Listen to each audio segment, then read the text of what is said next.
Abdul Malik Al-Houthi, pemimpin kelompok Houthi di Yaman pada Kamis 11 Januari 2024 dengan tegas bersumpah akan mengintensifkan serangan terhadap kapal-kapal yang melintas di Laut Merah, Bab el-Mandab, dan Teluk Aden.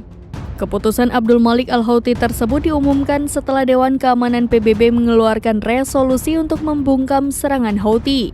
Selain itu, resolusi DKPBB juga mendapat kecaman dari anggota terkemuka lainnya dari milisi yang didukung Iran. Mereka berjanji akan melanjutkan serangan di Laut Merah hingga Israel mencabut blokadenya di Gaza.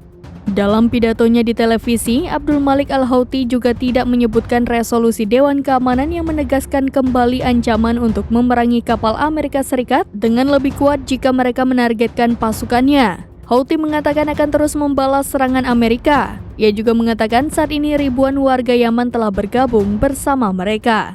Tujuannya adalah untuk membela Palestina dan mereka akan terus menyerang kapal-kapal di Laut Merah. Sebelumnya, Dewan Keamanan PBB telah mengeluarkan resolusi yang menuntun kelompok Houthi Yaman untuk mengakhiri serangan terhadap kapal-kapal di Laut Merah. Dalam pemungutan suara pada Rabu 10 Januari 2024, 11 anggota Dewan menyetujui untuk membungkam serangan Houthi. Serangan Houthi di Laut Merah dianggap menghambat perdagangan global dan hak kebebasan navigasi serta perdamaian regional. Sementara terdapat 4 negara yang absen dalam pemungutan suara resolusi tersebut. Download Tribun X sekarang, menghadirkan lokal menjadi Indonesia.